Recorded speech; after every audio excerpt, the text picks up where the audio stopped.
Don't try to sneak into your room like that. I know what you've got behind your back. Records. More new records.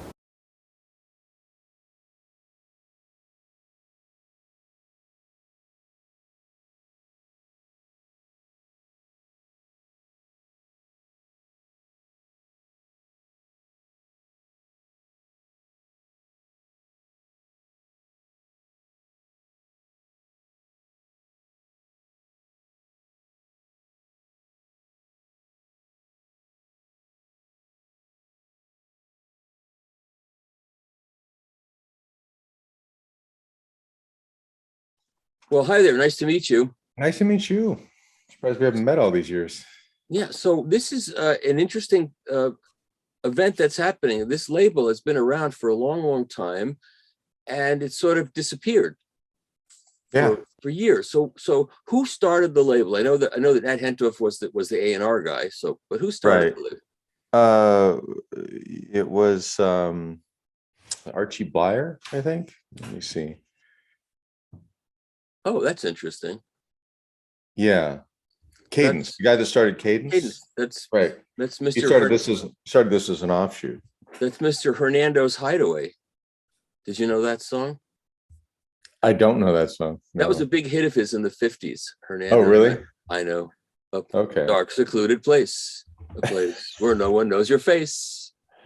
A fast embrace. It's called Hernando's Hideaway. Yeah, he had quite a career.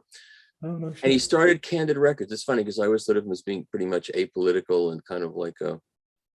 But anyway, so he hired Nat Hentoff to be his A&R guy. Right. And obviously there were a lot of political albums related to the label one way or another. Right. Well, Nat, as I'm sure you know, was a bit of an activist himself. Yes. And that early era where like these first 5 records are coming from, and a lot of the reissues are going to come from that era as we go forward. He was capturing a really interesting moment. What I love about it is there's this window of time in New York that he really tapped into. Yes. And there was a lot of conversation about the civil rights movement and what was going on in the world, right? And so that's reflected. I mean, particularly in We Insist. I mean, that record was directly pointed at that topic and making a statement. And I've heard people say, I don't know if this is a fact, a lot of people call it the first protest record in jazz. Now, in a way, what Billie Holiday was doing before that might have been interpreted this. And there may have been others that I don't know about or that just don't come to front of mind, but it's certainly an important, very important record in being one that most deliberately made that statement. Well, I brought out just a few of my favorite reissues that were done on Barnaby that you're doing. Oh, there! Wow. This is a great one. Well, that was the first one ever recorded. The first one Nat did. And then I also, this is also one of my favorites. This is another one. Lightnin Hopkins and yeah, it's interesting because the covers are different. We tried to go back to the original covers, which I love. Yeah, so here's what ours are looking like. We don't have the vinyl yet, but these are the CD covers. Right, so you duplicated the real covers, which is great. Yeah, we wanted to go back, and we actually wanted these covers to look as much like the LP as we could because that was the original thing. So the art and all that is even on the CDs very derived from the LP version. It's interesting. Like some of these, like one of the, it might be We Insist, the version that you hear in streaming right now, the one that's up digitally, was actually lifted from a vinyl. Of which title? Oh, from a vinyl copy. Actually, I just got these in the mail. Actually, look at this. Oh, and was That's that awesome. So? Which one was the version you hear streaming until we go live next week? Is the one that what's his name? Alan Bates posted, right? In that when digital began to get some traction. And it was lifted, it's audio from a vinyl. You can tell, you can hear it, that he just dropped the needle on it and digitized it that way. What we did, we went back to the original master tapes in the vault. That's good. Now, where were these tapes?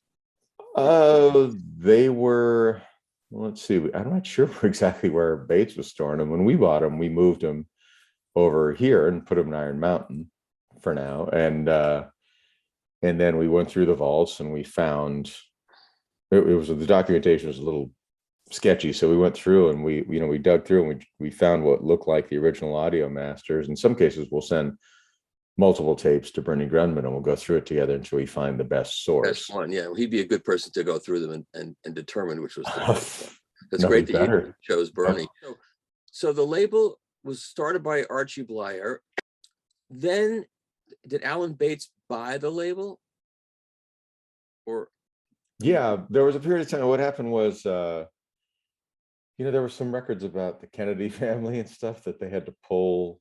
The Cadence had to pull, and I guess there were probably other problems. I haven't really studied the Cadence issues, but Cadence had some problems. So in 1961, they shut down Candid. It was a pretty short-lived initial launch, and then he had to sell everything. And I think the deal was that he had to sell everything. It couldn't be separated. And Andy Williams wanted to get back his masters. right. So he bought the whole thing. And then he didn't do much with it. He licensed out some of the Candid stuff. So various labels, a lot of them in Europe, were releasing versions of various records in the catalog until it was the late 80s, I think. In that whole window of time, there's no one really doing anything with it, other than just kind of putting some of it out. And so I think it was 89 that Alan Bates finally bought it. Well, of course, at one point, Columbia owned it or licensed it because It was licensed. So that must have been Andy Williams licensed it to Columbia then at that point. Yeah, and this was I forgot the exact year this was, but they did. That's so cool you have all these, man. You must have a massive collection. It's stupid. The storage space. I pay hundreds of dollars a month just to store a whole room full of records, plus my snow tires, and and some DVDs for my DVD that I put out. So, all right. So now this, there's a label in the UK, Pure Pleasure. They licensed a few titles. I'm not sure what sources they used. They did a few titles a few years ago. I was going to pull one of those. They did the Mingus Presents Mingus record, but otherwise we've not seen too many of these titles in the whole vinyl reissues. So who ended up? So who bought the rights and who owns it now? We do. It's a company that I formed with 4 other partners. One is Glenn Barros, and he and I we became partners in 1995, and when we took the reins at Concord from the old man Carl Jefferson. Did you know Jefferson? I did not know him. I certainly know what he did. I have his first record here, the first one. Yeah, Jazz Concord. Yeah, it's great. Yeah. So he was my mentor. He brought me into the business, and he said, "What do you want to do?" And I said, "Well, I just want to produce records." And he said, "Well, come work for me. You can produce 20 records a year." I'm like, shit, yeah, that sounds great. He said, "But you'll have a day job," and the day job was helping him run the label. And he taught me how to run the label and how everything worked. It was, we all had to do so much in those. There were 12 of us. I think I was the 12th employee, and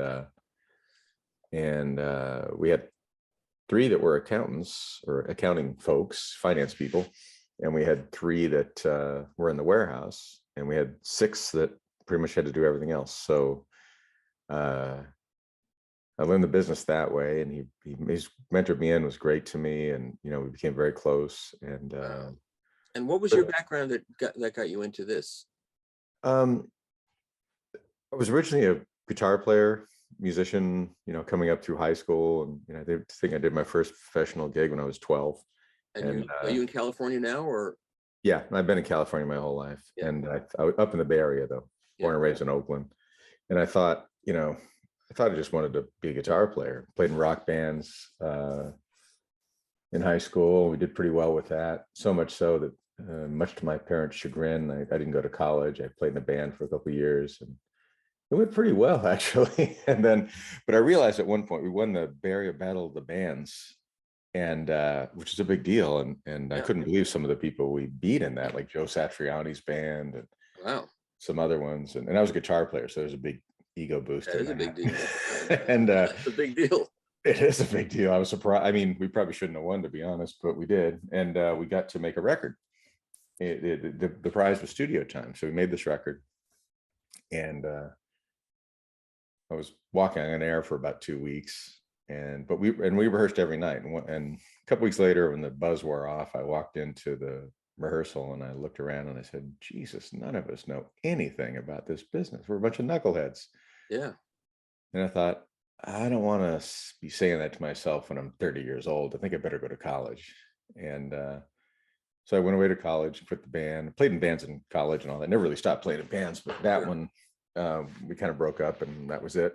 And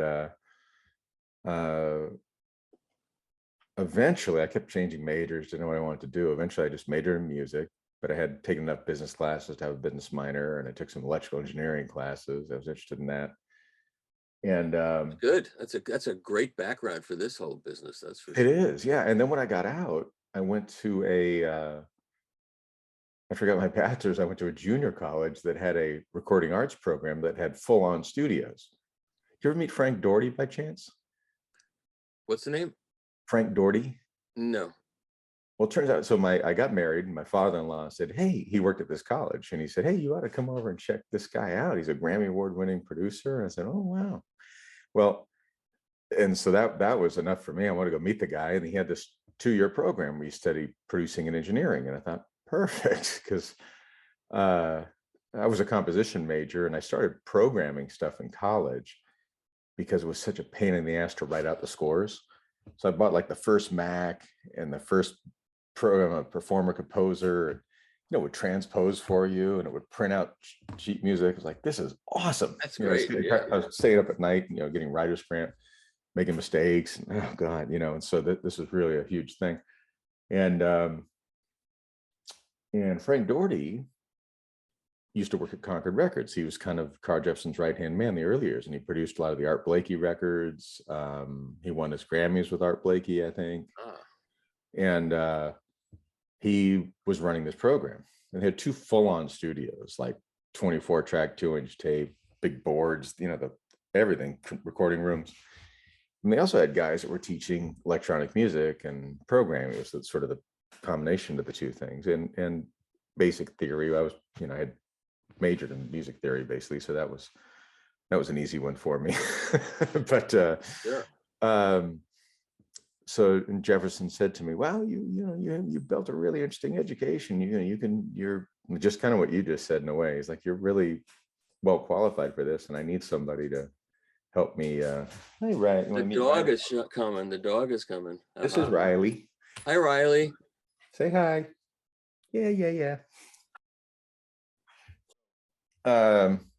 So he took me under his wing, and he said, but you can produce records here, but you'll have the day job was, I think I told you that. So yeah. And the day job became intense because we were doing a lot. But his big thing was, we don't use any fucking drum machines here. Like, you're gonna put that shit away. And so to make a point, at my first gig, he sent me to produce was Tito Puente. And I thought, well, I could see why I'm not using a drum machine. You didn't want a drum machine, yeah. No. Yeah. Well, and it was a tremendous learning experience for years, And about 5 years in, he said to me, I want to sell the label, but I won't sell it unless you and I can stay on and run it.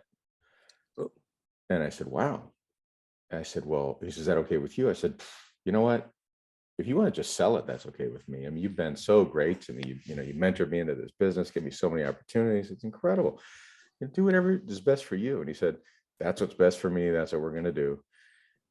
Now, and he sold it. Excuse 1 second. What was his back? Was he a dentist or something? What was his back? He was a car dealer. Car dealer. Okay. Yeah, he had the 8th largest Lincoln Mercury dealership in the nation in Concord, California, which was a pretty small town. Yeah. At the time, right? And so yeah, and so we moved out to that area. Right after we sold the company, like within 3 months, he calls me in his office and said, I got bad news. I got liver cancer. Oh. They gave me 2 weeks to 6 months. And my reaction was like, oh, Jesus. Whoa. My God, what are you going to do? He said, well, first thing I want you to do is help me get my affairs in order. He had barely even, got the money from the sale. And so who did he sell it to? Who was he sold? Alliance Entertainment. Okay.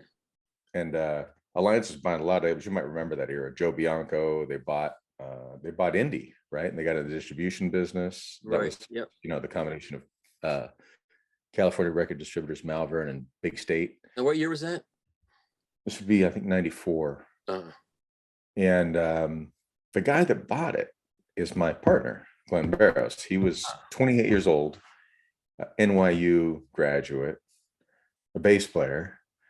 But at NYU, he studied business, and he was doing, he had sold his little companies in the distribution business, which he kind of took over when it was in trouble, and sold it to Alliance. And they put him in charge of acquiring labels. And one of the first ones he bought was Concord. And Jefferson sold to him because they had a bunch. I sat there with him, and people had checkbooks on the desk saying, "Just name your price," and he wouldn't do it. I said, "Why didn't you just name a price?" He said, "I don't trust those guys." And so he said he really trusted Glenn, and sold to Glenn. And then so about 2.5 weeks later, Glenn and I are standing at his deathbed at St. Helena Hospital. Oh my God. And he says, "All right, it's all taken care of. I talked to Joe Bianco. John, you're going to be in charge of creative. Glenn's going to handle the business side. And you two sons of bitches are going to have more fun and make more money than you could possibly imagine." Wow. And then he passed away, and it was such a sad, God, it was like I lost a, second father. Yeah. And yet an awesome opportunity, right? And so what we decided to do was to grow it. But how great is it? How great is it that he had you as he was your mentor, and Right. he invested all this in you, and then he was able to exit knowing that people were Right. there that would take care of what he created. That is just the most fantastic thing. Yeah. That's just great. And so I always tried to maintain the values I had sort of inherited from him, which I thought were wonderful. It was really about the music. It's about the artist. It's about, integrity. And So now Concord got sold. You sold it. Well, not exactly. What happened is Alliance owned it then at that point. Okay. And so Glenn and I were working for Alliance. Okay. Right. Then Alliance went bankrupt about 1.5 years later. And we had to find, and they put it into a workout group at Blackstone to sell it off, because Alliance was a mess. And what they had done is expand their business by buying, vertical and horizontal integration in the record business in general. And the assets they had that were solvent, they were completely upside down, but we were one of the solvent assets. In fact, we had 2 of the best years the company ever had. We were growing already. And one of the first things we did was Jefferson had very narrow taste. And I'd say this with all the love in the world, but he's straight up told me he thought the Beatles ruined music. Right. And I was like, well, I don't agree. Jazz guy with a very Yeah. I mean, he didn't even like Chick Corea or more adventurous music like that, right? And one of the first things we did was sign Chick. Yeah. And spread it out. And then we even went into smooth jazz, which is a little sacrilegious, but we did it. And there's some great artists in that world, And then we started moving beyond jazz. And that's how we grew Concord, really. Like signing Ray Charles was total game changer, right? Because that opened up the Starbucks channel. And then we had that going, and we had a kind of a formula for heritage artists. So, right off the heels of that, signed James Taylor, Carole King. And it was so successful that we kind of had the down payment to buy Fantasy. And with buying Fantasy, and then we sort of we were growing by both broadening into different genres. That for me, it was from my side of it was the, genres that still had the kind of musical integrity that we upheld as an overall brand. Right. And, it's a totally legit artist, and, just, virtuosity in some way is a part of most of the artists we've recorded, core to most of the artists that we recorded over the years. Now, what year were all those acquisitions in the popular world? That was 2000s? The first big signing in that world was Ray Charles. I signed him in 2003. Okay. And part of that was, it's really kind of a neat story. We did that because I feel like we're not talking about Candid, but just very briefly, because we'll get there. Are you? I'm ready to run because this is good. Are you into surround sound? Do you remember SACDs and all that? Yeah, surround sound I have upstairs. It's not my huge thing, but Mhm. you know, I love movies. I was involved with mixing Tron, so I mixed a movie called Animal Olympics. I don't know if you ever heard of that movie, but Oh, Tron's a big one. Wow. yeah, that was the first one, which was nominated for Academy Award for best sound. That was the Minkler brothers who did that, and they hate me, but that's another story. And so I did this movie called Animal Olympics, which I co-wrote and did voices on it with Gilda Radner, Billy Crystal, and Harry Shearer, and me. And Wow. Graham Goulden did the music, and we mixed it in 4 channels, Dolby surround sound, mag stripe surround, because it was run in theaters around the world, but it was on a television show in America. And so I Hmm. mixed that at Todd AO. And across the street was Spielberg mixing Yeah. 1941. So You in LA? the whole week in LA. Yeah, I lived in Are LA. you in LA now? No, I'm in New Jersey, but I Okay. lived in LA for 8 years. And Okay. and so the whole week that we took to mix Animal Olympics, he was mixing the one scene in 1941 where John Belushi goes down in the airplane and goes into Ocean Park. And, that's the scene. The whole week we were mixing, we heard that. Anyway, that's a whole nother story. That's pretty funny. That's from my book. But anyway, so let's Well, get back to this. All right. Well, I did a deal with Philip Sony to do, it was our 30th anniversary, so that would have been 73, 30th anniversary of Concord. And I did a deal to go through and pick out our 30 most seminal records and mix them in SACD surround and put out hybrid SACDs with CD, stereo DSD version. Right. And so we went back to all the multi-tracks, transferred them all into DSD and mixed them from there. With the original engineer, I flew Phil Edwards down. We kept him in Torrance for 8 months. We had a little studio down there. And it literally took 8 months to get all those mixes done. It was so fun. I'm just kind of a geeky way because I love mixing. And so around this time, this guy was pitching me about a Ray Charles project. It was really complicated. It was 2 albums. And it was like, if he decides to sing a Joni Mitchell song, then Joni Mitchell will sing a Ray Charles song on the other album. And I was like, well, how do you that's not the way the market works. Like, we can't put those, one's a solo artist, one's a various artist. They're going to end up in opposite bins. And how do we merchandise that? And I don't know, and why would artists agree to that? And why would labels agree to that? And so, but I said, but you got Ray? Because when Ray was on Steve Turay's record years and years ago, I was like, that's brilliant. I got to talk to Ray Charles. And couldn't get in the door. He's not talking to labels. No fucking way. Didn't he own his own label, Tangerine? Yeah, he owns his own label, and we distribute it now. I see. But I'll come back to that. So I said, you got Ray Charles? And he said, yeah, Ray's totally into this. And I said, okay, well, let me think about it. I just got to think about how we'd merchandise such a thing. It sounds expensive too. And if we can't merchandise it, it's gonna be hard to spend that kind of money.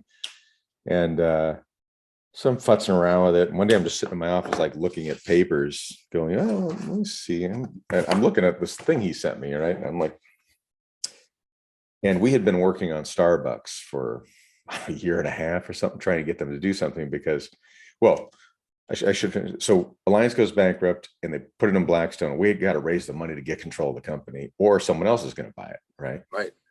That ended up being a 2-year process. They went through this round of a 1-year auction process twice. Both times we found money to come in, and our backers were Norman Lear, the great Norman Lear, Right. and his partner Hal Gaba, who loved music. Hal just loved music. I met him. I was producing a Mel Torme record, and the drummer, Greg Field, who's a dear friend of mine, played with Basie and Sinatra and even played with Ray, and great producer now. He said to me, can I bring a buddy down and maybe we can have a couple scotches afterwards? I said, yeah, because I know Mel, he'll go straight home. No problem. Yeah, bring him down. And so we started hanging out afterwards, and then Hal started keeping in touch with me. And when Alliance filed bankruptcy, Hal called within half an hour and said, hey, I heard about the Alliance thing. Maybe I can help. And I was like, wow. In those days, you couldn't just look up someone online. I didn't really know that much about who he was. Yeah. Seemed like a great guy who loved music, but we had a lot of guys like that, because we recorded a lot of sort of World War II era artists, and a lot of their fans were successful business people now, Yeah, right? yeah. And so they became our backers, and Glenn and I were the management, and Hal and Norman were the money, and Hal was the chairman. And we finally got control of the company in late 99. This started happening in 97. This is as the record business was completely shifting and changing too. Oh yeah. Well, Napster hit about a month after we closed. And Hal looked at me and said, "What kind of business did you get us into?" And I thought, oh my God, my heart sunk and I felt horrible. And I was like, what the fuck? What are we going to do? And my first thought, as we're going along, I was saying, I think what's really happening here is that our fans, they're not stealing music. They don't need to steal music. They don't want to steal music. They're not trying to, get on these sharing sites. That's right. But the stores are closing because, the mall stores started to disappear because there's no longer the ability for them to sell a Garth Brooks record, which used to sell 1 million units the first week, right? Yeah. And other big pop acts and all that. That's the side of the business was getting hurt, but we weren't in the pop business. Right. I said, but our fans don't know where to go. And Hal had the idea of taking it to Hallmark first. And we thought about putting it on the counters of Hallmark. And he said, where do you go there for sentiment? Well, we pitched a deal with Hallmark. They only really liked one part of that deal, which was music and cards, and they went and did it. Without us. Like little chips with music. You remember that? Yeah, they still do it. You'd open the card and they would play a little. Yeah. That was part of our deck. Hey, whatever it takes, Right. Whatever it takes. Well, anyway, we got nothing for that. We got really close to getting a deal done. Then Mr. Hall decided it was too far off their core mission because Hal and Norman obviously knew TV, and the idea was we were going to program music for the Hallmark channel, and then have corresponding records on the counter. And we thought, oh fuck, we can crush it with Christmas records with that and other holidays. It'd be beautiful, right? Valentine's Day theme compilations with a Valentine's Day special using the same artist. It was a and this is not what you signed up for. It just turned into that, right? I mean, that's not right. Well, I was just trying to figure out how to make sure we had a successful business. We didn't have to lay people off, and Hal and Norman weren't mad at us, so we weren't losing money, And so we we're just trying to figure out how we're going to do this, right? And then when they backed off of that, we thought Starbucks might be the next best option, especially because they had done some stuff. Do you remember the Blue Note blend stuff they did? Yeah. Things like that. And it seems like that might really be the best place to do this. And we started pitching them. We weren't getting anywhere. Actually, we were getting pretty far. But we were dealing with Don McLennan. I think is he the guy running? He created Here Music, a little chain with coffee shops and music. And then Starbucks bought that, and he became the head of the music thing. Huh. And I think he wanted to do it, but it's hard for someone at his level in a huge company like that to get it through, right? Yep. And so Hal was at a fundraiser, black tie thing. I think it was at the Beverly Hilton, and saw Howard Schultz at a table across the room. And he went over to him and said, "Hey, listen, can I talk to you about something? We have this idea that we think it'll change your business. It's going to be your connection with your customers and blah, blah, blah." And Howard said, "I'm trying to eat dinner. How about, can I call you tomorrow or something?" He goes, "Sure, here's my card." So the next day, I'm sitting in my office looking at this paper, and Hal comes running in and says, "I got Howard Schultz on the line. If you don't go in there and give him the card and try and interrupt his dinner, you don't get stuff done." I know. It wouldn't have happened. So he comes in and says, "I got Howard on the line. He's in. He'll do it with one condition. We have to agree on what the first project is. What's the biggest thing you got? What's the best thing you're thinking about?" I said, "Well, this Ray Charles thing, but," and he grabs the paper and walks out. He didn't hear the but. He just walked out. Comes back in, puts the paper down on my desk and says, "Give me Ray Charles, I'll give you Starbucks." So I had to go, so I called the guy back and I said, "Hey, we're on, man." This guy was also named Don. I said, "Don, let's do it. Let's do it, man. This is exciting. I know how to merchandise it. We can put it on the counter of Starbucks, then we can put it in one package and make it work." And he says, "Okay, great." So then he starts bobbing and weaving for about 3 weeks. I'm like, "What's going on, man? We got to get going." Hal was in my office every 10 minutes. "What's going on?" And finally he comes clean. He says, "Well, I don't have Ray." And I said, "What do you mean? That's the first thing I asked you." "Sorry, but I don't have Ray." and I can't get a meeting. In fact, last time I called the office, they told me, don't ever call again, and you're never going to meet Ray Charles. Oh, that's fun. Yeah. And I thought, oh my God, I am so fucked. So I said, Don, I think you just got me fired. I said, this is horrible. You could have signed the Ray Charles Singers and then given Howard Schultz the Ray Charles Singers and said, oh, the Raylets. Yeah. So I thought, well, this is a good day. I just went home. I didn't know what to do. I was really kind of shell shocked. And the next day I thought, well, it's a good day to go to the studio because I can't face my partners. I don't know how I'm going to tell them. Maybe I can figure this out. Right. And so I'm sitting there at the mixes, and the guy from Sony Philips says to me, what's wrong? I said, oh, is it that obvious? He said, yeah. I said, well, explain the problem. And he goes, well, I know, Ray, we're going to do an SACD. And I said, okay, wait a minute. I've heard this before. Right. Really? He's doing this? And he says, yeah, I swear to God. I said, what are you going to do? He said, well, we're going to put all the musicians in a room, in a circle, and then we're going to mix it that way. And I said, it's interesting. So, which is a real surround sound recording, as opposed to multiple channels of mono mixed and stuck all over the place. Right. Well, if you had multi-track, you can kind of approximate that anyway, but it's another story. So I said, wow, well, would you consider, could we do it together? And he said, yeah, I don't see why not. He said, we're going to have to release it somewhere. And I said, wow. I said, would you consider a bigger idea, like something that maybe more marketable, like a duets record? And he said, well, you have to ask Ray about that. And I said, well, can you set it up? Right. Said, yeah. So the next thing I know, I'm sitting in front of Ray Charles. And it was the scariest moment of my life. They put one chair in front of his desk in his office. He's sitting in there with Ray-Bans on, literally. And I can't read him. He didn't even say hello. He just sitting there. And they said, there's Mr. Charles, tell him what you have to say.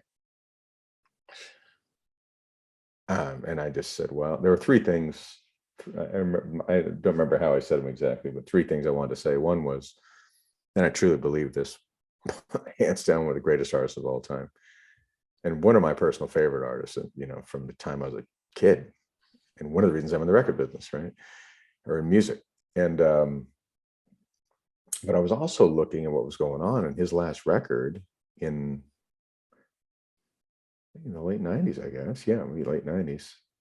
Height of the record business, he sold like 15,000 records because he had his own label, kind of self-distributing, and it wasn't working really, and his music wasn't getting out there. No one was hearing it. And I thought that was a tragedy and a shame, and something that we could really help with. And that and I thought we should do a duets record as an event. So it's more of an event record, the whole idea of what event records can do, and bring people in that would help bring attention and shine a light on what a genius he truly is, not just the genius of soul term or whatever, but and how influential he was. And if only bring in partners that understand that on the same level that I'm talking about, and do it live, not manufactured like the Sinatra duets. As brilliant as that was, I thought it'd be right. The sparks would really fly when you get in the room. Yeah, the chemistry is not in that record. Yeah. And then and lastly, I've got this sort of X factor thing where I can put them on the counter of 7,000 stores.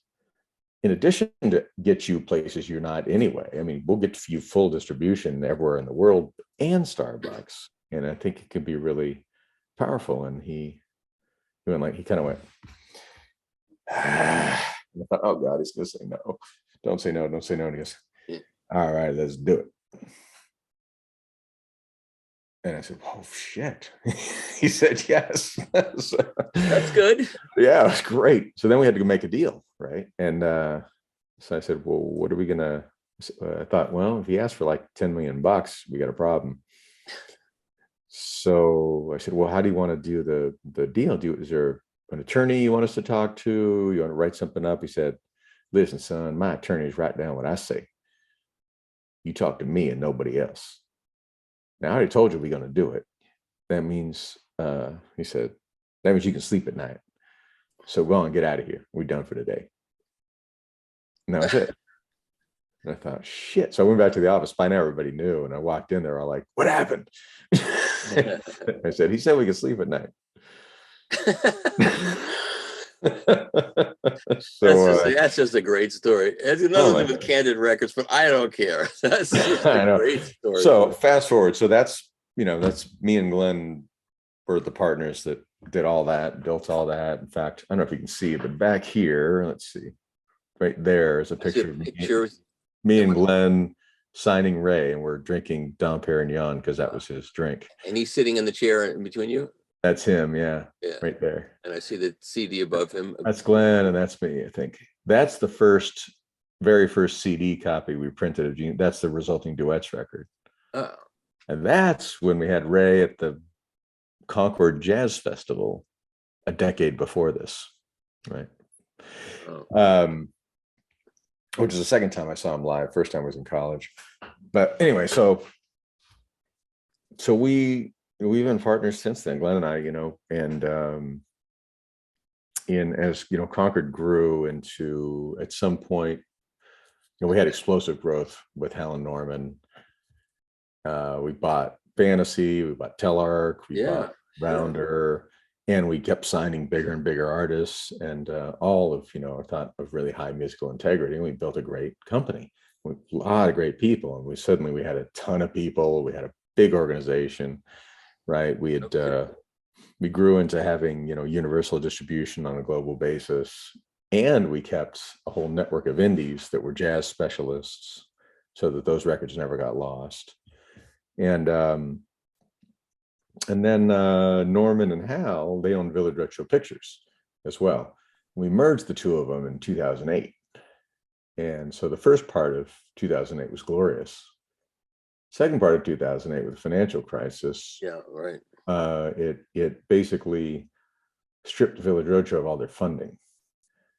And that created a problem for the overall organization.